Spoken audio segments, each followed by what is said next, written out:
Hey everyone, welcome back to more political chatter. In this video, we will be talking about the United States House of Representatives and the races that are yet to be called and how Republicans are almost guaranteed majority in the U.S. House, even if it does mean it by extremely slim margins. So if you didn't know, you need 218 U.S. House seats to have majority in the House. The Republicans currently stand after these midterm elections with, the votes still being counted in many places. The Republicans stand at 216 seats, the Democrats at 206. Yesterday was a great day for the Republicans. They got many necessary wins, and they are propped up at a extremely good position to win majority. So they only need 2 of the gray seats that you see. There are 13 uncalled seats, and the Republicans just need 2 of them. So it would be extremely unlikely if they don't win. The Democrats, on the other hand, will need 12 of the 13. I believe. Yeah, 12 of the 13. That would be extremely unlikely. So we have races across the country, mostly in the West, where they are horrible at counting votes. But let's get started just talking about these races. So first of all, Alaska and Maine second have only not been called because of ranked choice voting in these states. However, both of them will go to the Democrats at the end of the day. I'm going to put my prediction states, I guess, in likely, but whatever. But that's it for the East. I mean, the East has all been called. But yeah, whatever. Going to the West though. So I'll start off with the Democratic. No, I won't actually. But look, the Republicans, all they need to do is win 2. So looking at the state of Colorado, the Colorado's 3rd district, the gray one, was not supposed to be competitive. However, on election night, many people had it safe but on election night, Adam Frisch, the Democrat, was doing great, and he still is, and this one is still uncalled, with 99% of all votes in. That is astonishing. He is down by about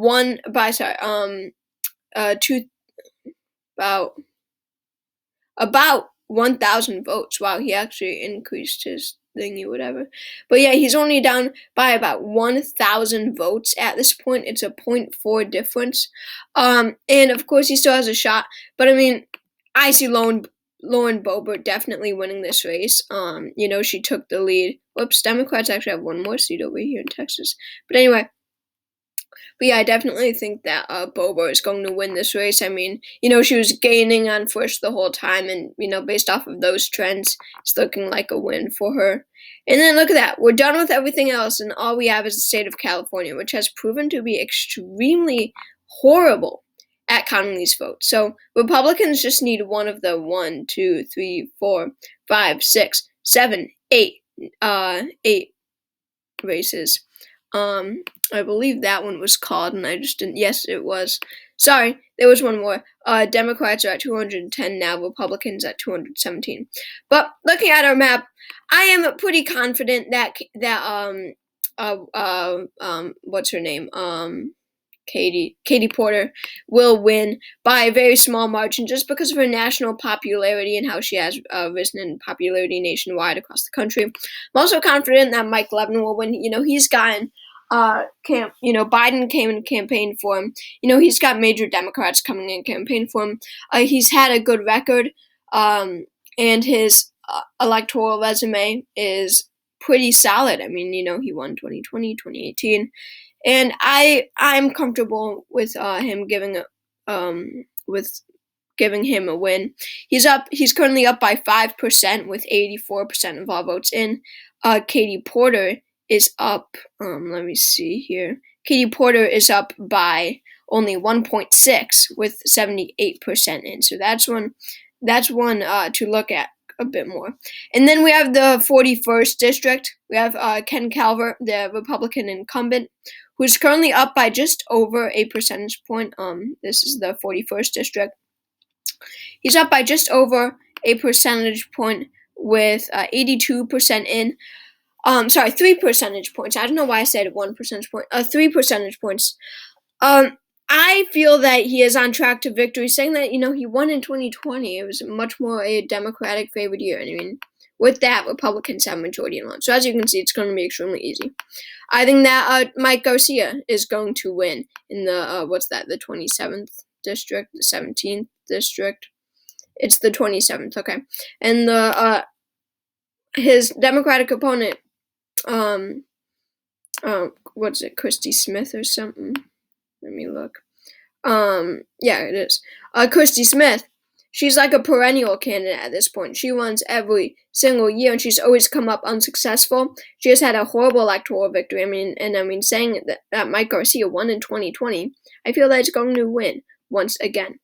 Let's now go into Central California. The 22nd district, that circular one, we have David Valadao, who's up by a bit more than 5% with only 40% in. I don't know how these districts are so slow at counting votes. I honestly have no idea. 40% in. We are exactly a week after Election Day.